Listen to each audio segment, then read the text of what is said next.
ഇത് മണ്ണടി കന്നിമല എന്ന് പറയുന്ന സ്ഥലത്ത് അരുണിനും ആതിരയ്ക്കും 3 കൊച്ചുകുട്ടികൾക്കുമായിട്ട് അവരുടെ അച്ഛനും അമ്മയും ഒക്കെയുള്ള പ്രായമായിട്ട് വയ്യാതിരിക്കുന്ന ആൾക്കാരാണ് മറ്റുള്ളവർ.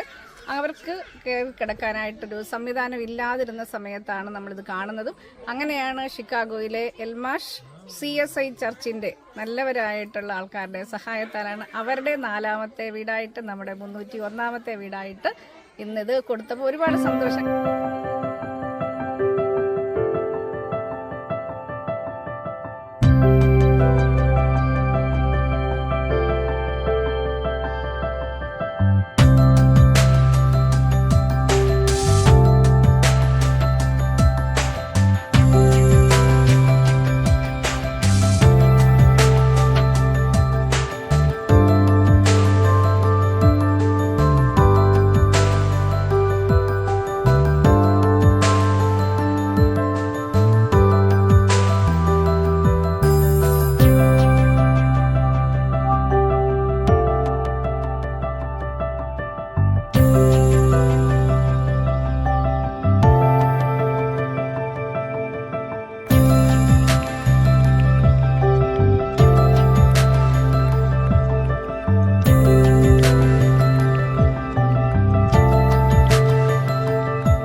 വീട് വയ്ക്കാൻ സ്ഥലക്കുറവ് ഉണ്ടെങ്കിൽ സുഖമായി താമസത്തിന് സൗകര്യമുള്ള വീട് പണിയാൻ ഒരു മാതൃകാ വീടാണിത്. ആദ്യ നിലയിൽ ലിവിംഗ് റൂമും കിച്ചണും ബാത്റൂമും, 2ാമത്തെ നിലയിൽ 2 bedroom, cross ventilation, air circulation നന്നായിട്ടുണ്ട്. ഇത് സുഖമായി ജീവിക്കാൻ സൗകര്യമുള്ള നല്ലൊരു മോഡൽ ഹൗസാണ്. വീട്ടിലിരുന്ന് നല്ല കുഞ്ഞുങ്ങൾ പഠിച്ച് മിടുക്കരായിട്ട് സ്വപ്നം കണ്ട് വളരാനായിട്ടുള്ളൊരു സാഹചര്യം അവർക്ക് അഭിമാനത്തോടെ ഇനി ജീവിക്കാം എന്ന് അപ്പോൾ ഇതിനെ സഹായിച്ച എൽമാഷ് CSI ചർച്ചിലെ എല്ലാവർക്കും, എല്ലാ മെമ്പേഴ്സിനും നന്ദി, സ്നേഹം. പ്രത്യേകിച്ച് റോണിയോടും ജോൺസനോടും സുശീലയും എല്ലാവരോടുമുള്ള നന്ദി ഞാൻ ഈ അവസരത്തിൽ ഇവർക്ക് വേണ്ടി അറിയിക്കുന്നു.